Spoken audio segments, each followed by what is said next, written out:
It's no secret that the iPhone XR is one of my favorite iPhones of all time. It was one of the best values on the market when it came out in 2018, and year after year it continues to stay relevant and get recommended when people ask me what phone they should buy. But now that we're in 2022 and the competition is stronger than ever, does it still make sense to buy an iPhone XR? Is it still the best bang for your buck iPhone on the market right now, or should you sell it and upgrade while you can?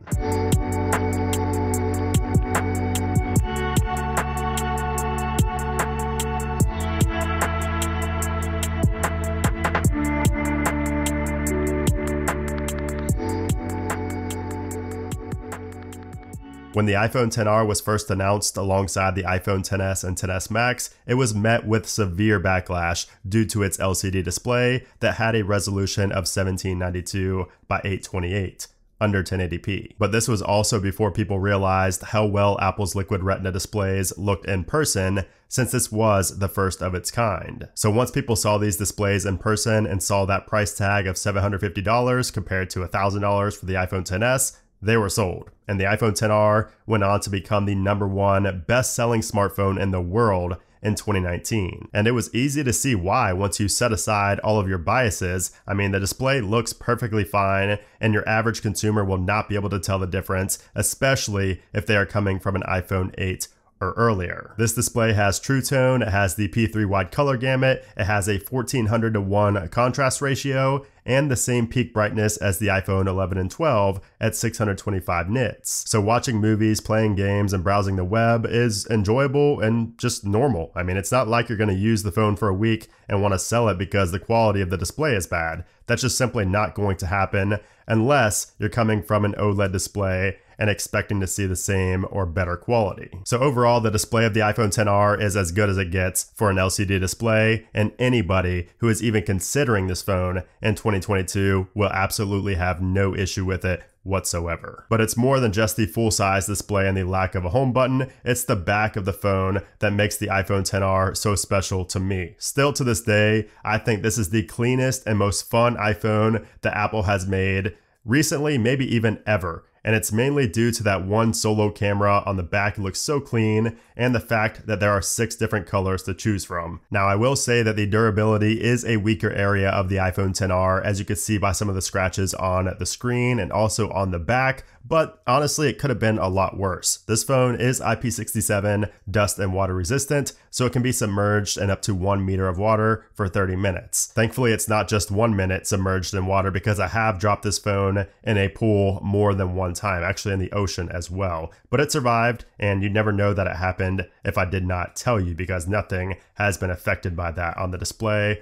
the camera, or anywhere else. The ports, nothing has been impacted by those dips in the water. The front and the back are both made of glass, and the edges are made of aluminum, so it feels solid in the hands, albeit a little bit slippery in my opinion, but it obviously won't feel as premium as the iPhone XS or any of the other iPhones with a stainless steel frame. But if you use a case, all of this is going to be irrelevant to you anyways. Now, underneath the notch on the front of the display is the front-facing camera. And when I first got the iPhone XR, I used it a lot. I took a lot of selfies and even videos from the front-facing camera, and everything was fine. Everything was perfect. It was honestly nothing special. It was just about what you expect from a front-facing camera of an iPhone. It wasn't a huge jump up from the iPhone X, so everything was fine. But now that we have the iPhone 11, the iPhone 12, and the iPhone 13, and after we've seen how they perform, when I go back to the iPhone XR, here in 2022, I am honestly extremely underwhelmed.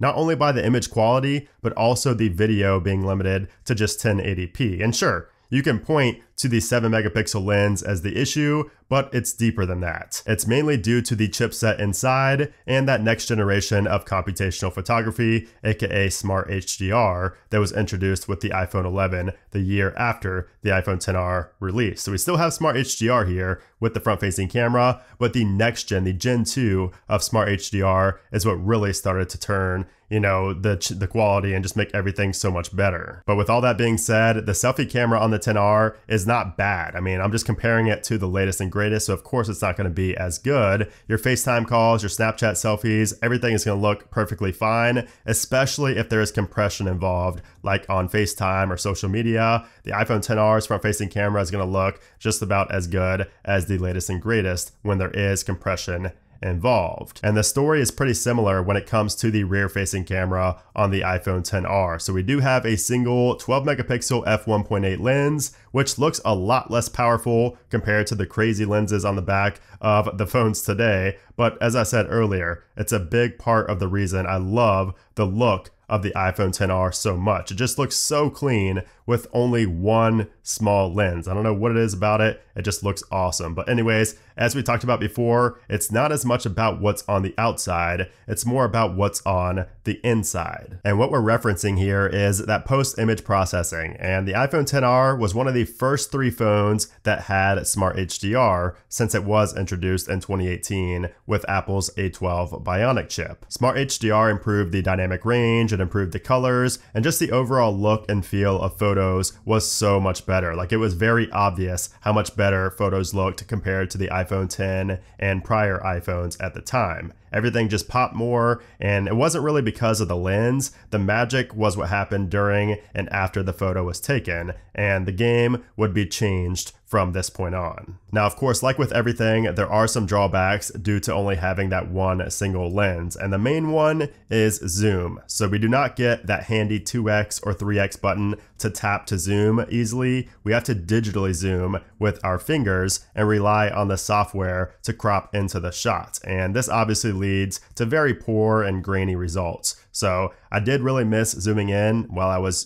shooting photos and videos on the iPhone XR, but honestly, it's not the end of the world, especially if you are not used to zooming in anyways. If you don't like zooming in, this is not going to be a big deal to you, but once you get used to that telephoto lens, obviously it's hard to go back to something without a telephoto lens. Another thing I missed when switching back to the XR here in 2022 is portrait mode, more specifically shooting objects in portrait mode. And that's because the iPhone XR can only shoot portrait shots of people. We also do not get night mode or deep fusion on the iPhone XR, and night mode I honestly don't use very often anyway, so I didn't really miss it too much. But deep fusion actually makes a difference in the detail of images and videos, so I did miss the sharper images from the iPhone 11 through the iPhone 13. But overall, compared to the iPhone 11 and 12, there's really not a massive difference in photo or video quality, especially if you are not pixel peeping and nitpicking like I am. Yes, they're going to take slightly better photos and videos thanks to Deep Fusion, a more advanced version of Smart HDR, again, that second and third generation of Smart HDR, and of course the dual camera setup. But the difference will not be worth the extra money for 90% of people. Now, on the other hand, compared to the iPhone 13, I do think there's a massive difference in both the photo and video quality, both from the front and the rear-facing cameras. But again, if you're looking at a XR in 2022, you likely are not trying to pay at least double the price for the iPhone 13. But if you are looking for confirmation on upgrading from a XR to a 13, I think that's an excellent and honestly a very worthy upgrade, and we'll talk more about that at the end of this video. But overall, the camera on the XR is still very solid here in 2022, even after using the best of the best with the iPhone 13 Pro Max. There are just a few features missing, but if you never had them to begin with, you won't be missing them, so it won't be a big deal for you. Everything's going to be just fine with this camera. And since we talked so much about that chipset inside, let's continue by discussing the performance. So the iPhone XR has the A12 Bionic chip, which is the same chip found in the iPhone XS, XS Max, and even the 2020 iPad 8th generation. So it's obviously a very powerful chip, and using it here in 2022 honestly feels great. We spend so much time doing these speed tests here on YouTube to see how much faster the iPhone 13 is compared to the iPhone XR, but when you separate them and just use one device, you care a lot less about how it compares to the latest and greatest iPhones, because this XR runs perfectly fine here almost 4 years later. I've been using this phone every single day for the past 2.5 weeks, so I've been using social media, I've been gaming, I've been controlling my music through the HomePod, I've been texting, I've been browsing the web, and pretty much everything you normally do in a day, and I've had 0 issues so far. I mean, no issues whatsoever. Now, I will admit that the display looks a lot less good and vibrant nowadays, since I am used to that crazy 120 hertz ProMotion display on the iPhone 13 Pro. But again, if you're not coming from that, the display is perfectly fine, as is the performance. Yes, there are occasional hiccups, but never anything too bad. I've not had to restart the device for any reason at all. Another major selling point for the iPhone XR, ever since it was first introduced, is the battery life. And the iPhone XR has participated in my massive battery drain comparison videos here on the channel, and it's fared very well against phones with bigger batteries and more powerful chipsets. So it's always been a beast when it comes to the battery life. And the funny thing about it is that Apple actually claimed the iPhone XR will get you 16 hours of video playback or 65 hours of audio playback. And what makes that so funny is because those claims were bolder than what Apple advertised for the iPhone XS and XS Max, their two flagship phones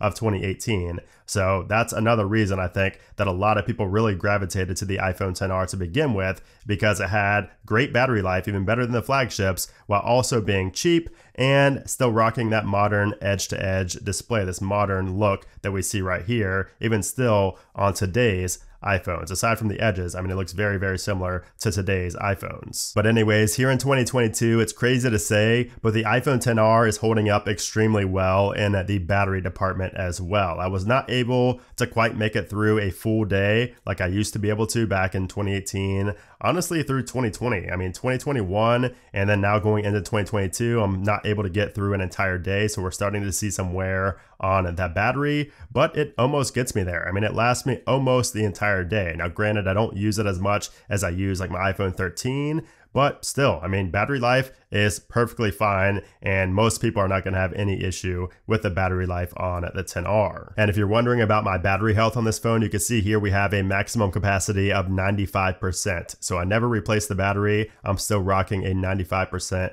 battery capacity, which is pretty good if you ask me. And if you're looking to buy an iPhone XR used, make sure you look for one with a 90 to 95% or higher maximum capacity right here. Now, with all that being said, let's answer the big question and really the point of this video. Should you still buy the iPhone XR in 2022? And if you have one now, should you keep it or should you upgrade to a newer iPhone? So first off, I think the iPhone XR is still a fantastic value in 2022. Now, you can't buy them new from Apple anymore, but you can buy them in great condition from places like eBay. And I actually just recently made a video showing you how to get the best deals on used iPhones without getting scammed. So you'll definitely want to check that out before going to purchase an iPhone XR online. So if you look at the current going prices for the iPhone XR, you'll see that they're going for anywhere from about $200 to $350, depending on the condition and the storage capacity. Now, I will say that you should only consider looking at the iPhone XR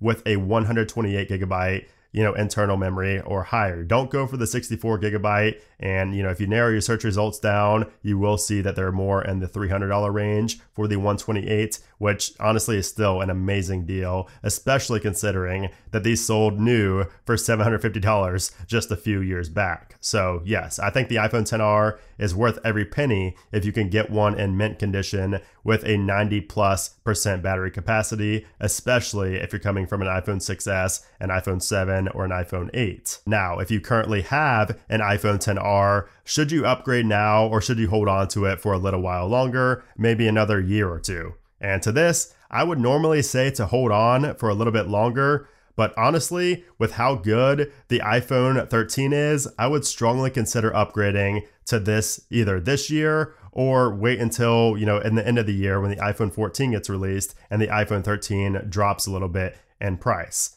I think that we reached a whole new level with the iPhone 13 in pretty much every category. So in my opinion, it is worth upgrading from the iPhone XR if you have one right now. Now, you might want to wait again for the 14 to get released to get a price drop on the 13, but I would not disagree with you if you just decided to upgrade right now and pay the full price for the iPhone 13. I mean, it's really that good. But I understand everybody is not in the position financially to do that. But if you are, if you could save up for a little bit, I would honestly go for the iPhone 13. But still, I'm not taking anything away from the iPhone XR because this is still a fantastic phone at a fantastic price here in 2022. And if you do decide to hold on to the iPhone XR, or if you're just planning on getting one soon, rest assured you will be getting software updates for at least another 2 to 3 years. So you don't have to worry about the phone just becoming obsolete, next year or even the year after that. You're going to get, again, at least at bare minimum, 2 to 3 years of software support. You're going to get all the new features and things like that. So there you have it. That is my opinion on the iPhone XR in 2022. I love this phone to death. Again, it's one of my favorite designs of all time, really one of my favorite iPhones